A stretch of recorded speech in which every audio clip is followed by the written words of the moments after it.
ನಮಸ್ಕಾರ, good morning. ಇದು morning rounds. ನಾನು ಶ್ರುತಿ. ಚಂಚಲಗೂಡ ಜೈಲಿನಿಂದ ಪುಷ್ಪರಾಜ್ ರಿಲೀಸ್ ಆಗಿದ್ದಾರೆ. ಕಾಲ್ತುಳಿತ ಕೇಸ್ಗೆ ಸಂಬಂಧಪಟ್ಟಂತೆ ಅರೆಸ್ಟ್ ಆಗಿದ್ರು ಅಲ್ಲು ಅರ್ಜುನ್. ಪೊಲೀಸ್ ತರಬೇತಿ ಅಕಾಡೆಮಿ ಗೇಟ್ನಿಂದ ಹೊರ ಬಂದಿದ್ದಾರೆ ಅಲ್ಲು ಅರ್ಜುನ್. ನಿನ್ನೆ ಮನೆಯಿಂದಲೇ ಅರ್ಜುನ್ ಅನ್ನ ಬಂಧಿಸಿದ್ರು ಪೊಲೀಸರು. ಒಂದು ರಾತ್ರಿ ಜೈಲಲ್ಲೇ, ಅದು ಕೂಡ ವಿಶೇಷ ಬ್ಯಾರೆಕ್ನಲ್ಲಿ ರಾತ್ರಿ ಕಳೆದಿದ್ದಾರೆ ಅಲ್ಲು ಅರ್ಜುನ್. ಬೆಳ್ಳಂಬೆಳಗ್ಗೆ ರಿಲೀಸ್ ಆಗಿದ್ದಾರೆ ಅಲ್ಲು ಅರ್ಜುನ್. ಫ್ಯಾನ್ಸ್ ಫುಲ್ ಖುಷಿ ಆಗಿದ್ದಾರೆ. ಜೈಲಿನಿಂದ ಗೀತಾ ಸ್ಟುಡಿಯೋಗೆ ಅಲ್ಲು ಅರ್ಜುನ್ ಬಂದಿದ್ದಾರೆ ಅನ್ನೋದ್ರ ಡೀಟೇಲ್ ಸಿಗ್ತಾ ಇದೆ. ಬಳಿಕ ಬಂಜಾರಾ ಹಿಲ್ಸ್ ನಲ್ಲಿರುವ ಮನೆಗೆ ಬರುವ ಸಾಧ್ಯತೆ ಕೂಡ ಇದೆ.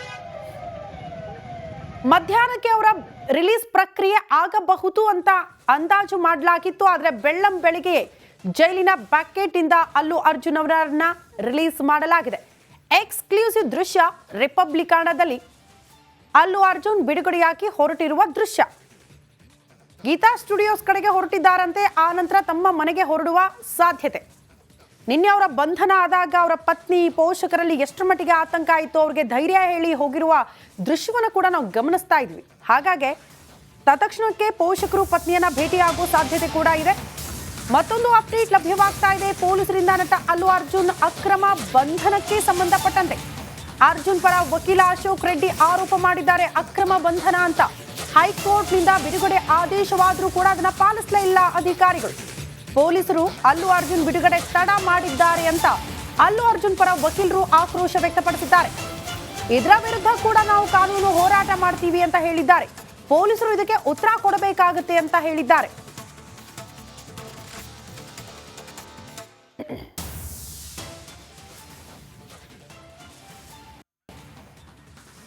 ಈ ಬಗ್ಗೆ ಮತ್ತಷ್ಟು ಡೀಟೇಲ್ಸ್ ಅನ್ನ ಕೊಡ್ತಾ ಹೋಗ್ತಾರೆ ನನ್ನ ಸಹೋದ್ಯೋಗಿ ಮಲ್ಲಿಕಾರ್ಜುನ ಮರಕಲೆ. ಹೈದರಾಬಾದ್ನಿಂದಲೇ ನೇರ ಸಂಪರ್ಕದಲ್ಲಿ ಜಾಯಿನ್ ಆಗ್ತಿದ್ದಾರೆ. ಮಲ್ಲಿಕಾರ್ಜುನ ಮರಕಲೆ, ಏನೆಲ್ಲ ಬೆಳವಣಿಗೆ ನೋಡೋದಕ್ಕೆ ಸಿಗ್ತಾ ಇದೆ? ತಮ್ಮ ಜಿಲ್ಲೆ ಬಿಟ್ಟು ಹೈದರಾಬಾದ್ ಕಡೆ ಹೋಗಿದ್ದೀರಿ, ಅಲ್ಲು ಅರ್ಜುನ್ ಫಾಲೋ ಅಪ್ ಮಾಡ್ತಿದ್ದೀರಿ. ಬೆಳ್ಳಂಬೆಳಗ್ಗೆ ರಿಲೀಸ್ ಆದ್ರು, ಯಾವ ಕಡೆ ಅವರ ಪಯಣ?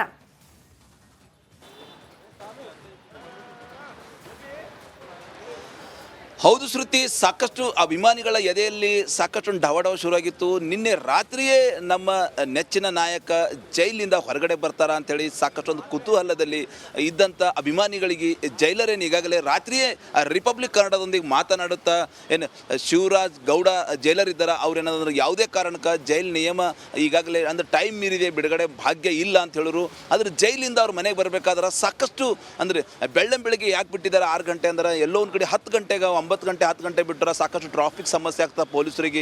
ಹೀಗಾಗಿ ಮೊದಲೇ ಈ ಒಂದು ಘಟನೆ ನಡೆದು ಅಲ್ಲು ಅರ್ಜುನ್ ಜೈಲು ಹೋಗ್ಲಕ್ಕೆ ಕಾರಣ ಅಭಿಮಾನಿಗಳಂತ ಹೇಳ್ಬೋದು. ಆ ಒಂದು ಥಿಯೇಟರ್ ನಡೆದಂಥ ಪ್ರೀಮಿಯರ್ ಶೋದಲ್ಲಿ. ಹೀಗಾಗಿ ಸಾಕಷ್ಟು ಅಭಿಮಾನಿಗಳು ಅಲ್ಲು ಅರ್ಜುನ್ ಏನು ಜೈಲಿನಲ್ಲಿದ್ದರು, ಆ ಚಂಚಲಗೂಡ ಜೈಲತ್ತ ಆಗಮಿಸ್ತಾ ಇದ್ದರು. ಬೆಳಗ್ಗೆ 6:40ಕ್ಕೆ ಏನು ಹಿಂದಿನ 2ನೇ ಗೇಟ್ ಇತ್ತು, ಆ ಗೇಟಿಂದ ಬಿಡುಗಡೆ ಭಾಗ್ಯ ಅವ್ರಿಗೆ ಸಿಕ್ಕಿದೆ. ನೀವು ನೋಡ್ಬೋದು, ರಿಪಬ್ಲಿಕ್ ಕನ್ನಡದಲ್ಲಿ ನಾವು ಎಕ್ಸ್ಕ್ಲೂಸಿವ್ ಆಗಿ ತೋರಿಸ್ತೀವಿ ಎಲ್ಲಿದ್ದಾರೆ ಅಲ್ಲು ಅರ್ಜುನ್ ಎಂಬುದು. ಅವರ ಅಭಿಮಾನಿಗಳಿಗೆ ನೇರವಾಗಿ ಗೀತಾ ಆರ್ಟ್ಸ್ ಅನ್ನೋದಂದ್ರೆ ಈ ಒಂದು ಗೀತಾ ಆರ್ಟ್ಸಲ್ಲೇ ಅವ್ರ ಒಳಗಡೆ ಈಗಾಗಲೇ ಅಂದರೆ ಬಿಡುಗಡೆ ಭಾಗ್ಯ ವಿಳಂಬ ಯಾಕತ್ತು ಅಂದರೆ ಟೋಟಲ್ ನಿನ್ನೆ ಹೈಕೋರ್ಟ್ ಅವ್ರಿಗೆ ಜಾಮೀನು ಅರ್ಜಿ ಕೂಡ ಕೊಟ್ಟಿತ್ತು. ಅದ್ರ ಜಾಮೀನು ಅರ್ಜಿ ಕೊಟ್ಟರು ಕೂಡ ಹೈಕೋರ್ಟಿಂದ ಜೈಲಿಂದ ಬಿಡುಗಡೆ ಅವ್ರಿಗೆ ಯಾಕೆ ಭಾಗ್ಯ ಸಿಕ್ಕಿಲ್ಲ ಅಂಥೇಳಿ ಆ ಕಾನೂನು ಕೆಲವು ಹಿರಿಯ ವಕೀಲರೊಂದಿಗೆ ಒಳಗಡೆ ಚರ್ಚೆ ಮಾಡ್ತಾಯಿದ್ರು. ನೋಡ್ಬೋದು ಮೇಲ್ಗಡೆ ಅಲ್ಲು ಎಂಟರ್ಟೈನ್ಮೆಂಟ್ ಅಂತೇಳಿ ಅಂದರೆ ಅವ್ರದ್ದೇ ಆದಂಥ ಒಂದು ಗೆಸ್ಟ್ ಹೌಸು. ಈ ಒಂದು ಗೆಸ್ಟ್ ಹೌಸ್ ಒಳಗಡೆ ಏನದಂದ್ರೆ ಅವ್ರು ಚರ್ಚೆ ನಡೆಸ್ತಾ ಇದ್ದಾರೆ. ಅಂದರೆ ಟೋಟಲಿ ಹೈಕೋರ್ಟ್ ಆದೇಶ ಇದ್ದರೂ ಕೂಡ ಈಗಾಗಲೇ ಅವರು ಅಶೋಕ್ ರೆಡ್ಡಿ ಅಂತೇಳಿ ಅವ್ರ ಪರ ವಕೀಲರು ಮಾತನಾಡುತ್ತಾ ಎಲ್ಲೋ ಒಂದು ಕಡೆ ಜೈಲು ಅಧಿಕಾರಿಗಳ ವಿರುದ್ಧ, ಸರ್ಕಾರ ವಿರುದ್ಧ ಅಂದರೆ ಟೋಟಲಿ ಹೈಕೋರ್ಟ್ ಆದೇಶ ಇತ್ತು. ನಾವು ಹಾರ್ಡ್ ಕಾಪಿ ಕೂಡ ಅಂದರೆ ಜಾಮೀನು ಅರ್ಜಿಯ ಹಾರ್ಡ್ ಕಾಪಿ ಕೂಡ ಒಳಗಡೆ ಏನದಂದ್ರೆ ನಾವು ಹೋಗಿ ಜೈಲರಿಗೆ ಕೊಟ್ಟಿದ್ದೀವಿ, ಅದ್ರ ರಾತ್ರಿಯೇ ಬಿಡಬೇಕಾಗಿತ್ತು ಅಂದ್ರೆ 1 ದಿನಗಳ ಕಾಲ ಅಲ್ಲು ಅರ್ಜುನ್ ಜೈಲಲ್ಲಿ ಕಳೆಯೋಂಥ ಪರಿಸ್ಥಿತಿ ನಿರ್ಮಾಣ ಆಗ್ಲಕ್ಕೆ ಕಾರಣ ಎಲ್ಲೋ ಒಂದು ಕಡೆ ಇವತ್ತು ಜೈಲು ಅಧಿಕಾರಿಗಳು, ಪೊಲೀಸರು. ಹೀಗಾಗಿ ನಾವು ಈ ಒಂದು ಪ್ರಕರಣವನ್ನು ಏನು ಸುಪ್ರೀಂ ಕೋರ್ಟ್ಗೆ ಹೋಗ್ಬೇಕಾ ಅಂಥೇಳಿ ಎಲ್ಲೋ ಒಂದು ಕಡೆ ಚಿಂತನೆ ಕೂಡ ನಡೆಸ್ತಾ ಇದ್ದಾರೆ ಅಂತ ಹೇಳ್ಬೋದು. ಹೀಗಾಗಿ ಅವರೇನು ಈಗಾಗಲೇ ಬೆಳಿಗ್ಗೆಯಿಂದಲೇ ನೇರವಾಗಿ ಜೈಲಿಂದ ಅವ್ರ ಮಾವರ ಮನೆಗೆ ಹೋಗಿ ಇಲ್ಲಿ ಗೀತಾ ಆರ್ಟ್ಸ್ ಬಂದಿದ್ದಾರೆ. ಇಲ್ಲಿಂದ ನೇರವಾಗಿ ಅವ್ರೇನದಂದ್ರೆ ಜುಬ್ಲಿ ಬಂಜಾರಾ ಹಿಲ್ಸ್ನಲ್ಲಿದ್ದಂಥ ಅವ್ರ ಮನೆಗೆ ಏನಾದ್ರು ಹೋಗೋ ಸಾಧ್ಯತೆ ಇದೆ. ತೋರಿಸ್ತೀನಿ ಅವ್ರು ಯಾವ ವೆಹಿಕಲಲ್ಲಿ ಬಂದರು. ಅವ್ರು BMW ಕಾರ್ ಇರ್ಬೋದು. ಈಗಾಗಲೇ ಸಾಕಷ್ಟು ಜನ ಅವರನ್ನು ಭೇಟಿ ಮಾಡ್ಲಿಕ್ಕೆ ಕೂಡ ಆಗಮಿಸ್ತಾ ಇದ್ದಾರೆ. ನೋಡ್ಬೋದು ನೀವು ಈಗಾಗಲೇ ಅವ್ರು ರೇಂಜ್ ರೇವರ್ ಗಾಡಿ ಇದೆ. ವಾಪಸ್ ಬರ್ತೀನಿ ಮತ್ತಷ್ಟು ಮಾಹಿತಿನ ಪಡ್ಕೊಳ್ತೀನಿ. ಮತ್ತೊಂದು ಅಪ್ಡೇಟ್ ಲಭ್ಯವಾಗ್ತಾ ಇದೆ. ನಿನ್ನೆ ನಮಗೆಲ್ಲ ಗೊತ್ತು, ಸಂಧ್ಯಾ ಥಿಯೇಟರ್ನಲ್ಲಿ ಆಗಿರುವ ಕಾಲ್ತುಳಿತದ ಹಿನ್ನೆಲೆ ಮಹಿಳೆ ಸಾವಿಗೀಡಾಗಿರುವ ವಿಚಾರಕ್ಕೆ ಸಂಬಂಧಪಟ್ಟಂತೆ ಅಲ್ಲು ಅರ್ಜುನ್ ಅವರ ಬಂಧನ ಆಯಿತು. ಈ ನಿಟ್ಟಿನಲ್ಲಿ ಅಲ್ಲು ಅರ್ಜುನ್ ಅವರ ಅಭಿಮಾನಿಯೊಬ್ಬರು ಆತ್ಮಹತ್ಯೆಗೆ ಯತ್ನಿಸಿದ್ದಾರಂತೆ. ಚಂಚಲಗೂಡ ಜೈಲಿನ ಬಳಿ ಆತ್ಮಹತ್ಯೆಗೆ ಯತ್ನ ಆಗಿದೆ. ತಡರಾತ್ರಿ ಹೈಡ್ರಾಮಾ ಆಗ್ಬಿಟ್ಟಿದೆ ಅಂತೆ. ಅಲ್ಲೂ ಬಂಧನದಿಂದ ಆಕ್ರೋಶಗೊಂಡಿದ್ದ ಅಭಿಮಾನಿ ಪೆಟ್ರೋಲ್ ಸುರಿದುಕೊಂಡು ಆತ್ಮಹತ್ಯೆಗೆ ಯತ್ನಿಸಿದ್ದಾರೆ. ಅಭಿಮಾನಿಯ ಅತಿರೇಕವನ್ನ ಪೊಲೀಸರು ತಡೆದಿದ್ದಾರೆ ಅನ್ನೋದರ ಡೀಟೇಲ್ ಸಿಗ್ತಾ ಇದೆ. ಬಹುತೇಕರಿಗೆ ಪ್ರಶ್ನೆ ಇತ್ತು, ಯಾಕೆ ಮಧ್ಯಾಹ್ನ ಬಿಡುಗಡೆ ಮಾಡಬಹುದಿತ್ತು, ಇನ್ನೂ ಆ ಪ್ರೋಸೆಸ್ ಕಂಪ್ಲೀಟ್ ಆಗಿಲ್ಲ ಅಂತ ಹೇಳಲಾಗ್ತಾ ಇತ್ತು, ಯಾಕೆ ತರಾತುರಿಯಲ್ಲಿ ಬೆಳ್ಳಂಬೆಳಗ್ಗೆ ಎಲ್ಲ ಪ್ರಕ್ರಿಯೆಗಳು ಮುಕ್ತಾಯ ಆಯಿತು ಅಂತ. ಇಂಥ ಘಟನೆಗಳು ಆಗಬಹುದು ಅನ್ನುವಂಥ ಆತಂಕ ಸಹಜವಾಗೇ ಇತ್ತು. ಪೊಲೀಸರು ಆ ಪರಿಸ್ಥಿತಿನ ಕಂಟ್ರೋಲ್ ಮಾಡೋಕ್ಕಾಗಲ್ಲ. ಅಪಾರ ಸಂಖ್ಯೆಯಲ್ಲಿ ಟೈಮ್ ಆದಂಗೆ ಜನ ಸೇರ್ಬಿಡ್ತಾರೆ. ಬೇರೆ ರೀತಿಯ ಅಹಿತಕರ ಘಟನೆಗಳು ಆಗಬಾರದು ಅನ್ನೋ ನಿಟ್ಟಿನಲ್ಲಿ ಪೊಲೀಸರು ಕಟ್ಟೆಚ್ಚರ ವಹಿಸಿ ಬೆಳ್ಳಂಬೆಳಗ್ಗೆ ಎಲ್ಲಾ ಪ್ರಕ್ರಿಯೆಯನ್ನು ಪೂರ್ಣಗೊಳಿಸಿ ಅವ್ರನ್ನ ಬಿಡುಗಡೆ ಮಾಡಿದ್ರು. ಅಭಿಮಾನಿ ಆತ್ಮಹತ್ಯೆಗೆ ಯತ್ನ ಮಾಡಿರುವ ದೃಶ್ಯ.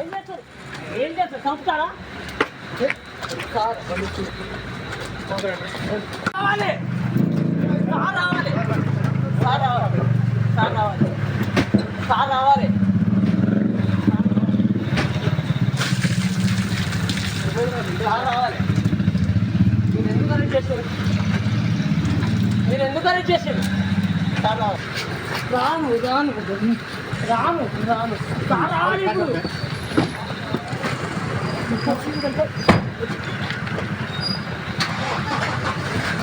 ಈ ಬಗ್ಗೆ ಮತ್ತಷ್ಟು ಡೀಟೇಲ್ಸ್ ಅನ್ನ ಕೊಡ್ತಾ ಹೋಗ್ತಾರೆ ನನ್ನ ಸಹೋದ್ಯೋಗಿ ಮಲ್ಲಿಕಾರ್ಜುನ ಮರಕಲೆ. ಹೈದರಾಬಾದ್ ನಲ್ಲಿ ಇದ್ದಾರೆ, ಲೈವ್ ದೃಶ್ಯ ತೋರಿಸ್ತಾ ಇದ್ರು, ಏನಾಗ್ತಾ ಇದೆ ಅನ್ನೋದರ ಬಗ್ಗೆ ಎಕ್ಸ್ಪ್ಲೇನ್ ಮಾಡ್ತಾ ಇದ್ರಿ.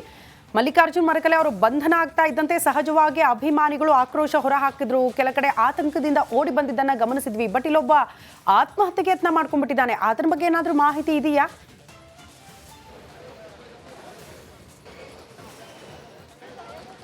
ಹೌದು ಶ್ರುತಿ, ನಿಜಕ್ಕೂ ಸಾಕಷ್ಟು ಅಭಿಮಾನಿಗಳಲ್ಲಿ ಆತಂಕ ಸೃಷ್ಟಿಯಾಗಿತ್ತು ಅಂತ ಹೇಳ್ಬೋದು. ಅಂದರೆ ನಿನ್ನೆ 12 ಗಂಟೆಗೆ ಈಗಾಗಲೇ ಏಕಾಏಕಿ ಬಂಜಾರಾ ಹಿಲ್ಸ್ನಲ್ಲಿದ್ದಂಥ ಅಲ್ಲು ಅರ್ಜುನ್ ಮನೆಗೆ ಪೊಲೀಸ್ ಅಧಿಕಾರಿಗಳು ಹೋಗ್ತಾರೆ. ಅಧಿಕಾರಿಗಳು ಹೋದ ನಂತರ ಈಗಾಗಲೇ ಸಂಧ್ಯಾ ಥಿಯೇಟರ್ನಲ್ಲಿ ನಡೆದಂಥ ಈ ಒಂದು ಘಟನೆ ಬಗ್ಗೆ ಏನು ಪ್ರಕರಣ ಆಗಿತ್ತು, ಆ ಪ್ರಕರಣಕ್ಕೆ ಸಂಬಂಧಂತೆ ಅಲ್ಲು ಅರ್ಜುನ್ ಅವರನ್ನು ವಶಕ್ಕೆ ತಗೋತಾರೆ. ವಶಕ್ಕೆ ತಗೊಂಡ ನಂತರ ಅವರನ್ನು ಗಾಂಧಿ ಆಸ್ಪತ್ರೆಗೆ ಒಯ್ದು ಚೆಕಪ್ ಮಾಡಿ ನಂತರ ನೇರವಾಗಿ ಏನಂದ್ರೆ ನಾಂಪಲ್ಲಿಯ ಕೋರ್ಟಿಗೆ ಕೂಡ ಕರ್ಕೊಂಡು ಬರ್ತಾರೆ. ನಾಂಪಲ್ಲಿ ಕೋರ್ಟ್ನಲ್ಲಿ ಈಗಾಗಲೇ ವಾದ ಪ್ರತಿವಾದ ಸುಮಾರು 1 ಗಂಟೆಗಳ ಕಾಲ ವಾದ ಪ್ರತಿವಾದ ನಡೆದ ನಂತರ ನ್ಯಾಯಾಧೀಶರು ಅವ್ರನ್ನ 14 ದಿನಗಳ ಕಾಲ ನ್ಯಾಯಕ್ಕೆ ಬಂದಂಗೆ ಕೂಡ ಒಪ್ಪಿಸ್ತಾರೆ.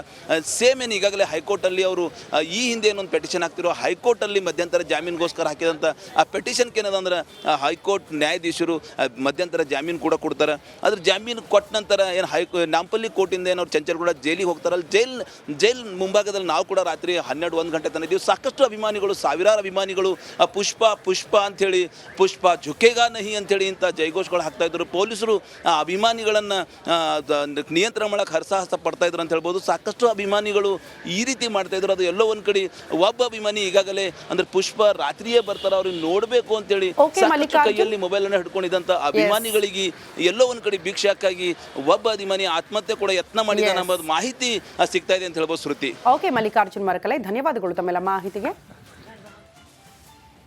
ನಟ ದರ್ಶನ್ಗೆ 7 ತಿಂಗಳ ಬಳಿಕ ಬಿಡುಗಡೆಯ ಭಾಗ್ಯ ಸಿಕ್ಕಿದೆ. ಇನ್ನು ಬಿಜಿಎಸ್ ಆಸ್ಪತ್ರೆಯಲ್ಲೇ ಇದ್ದಾರೆ ನಟ ದರ್ಶನ್.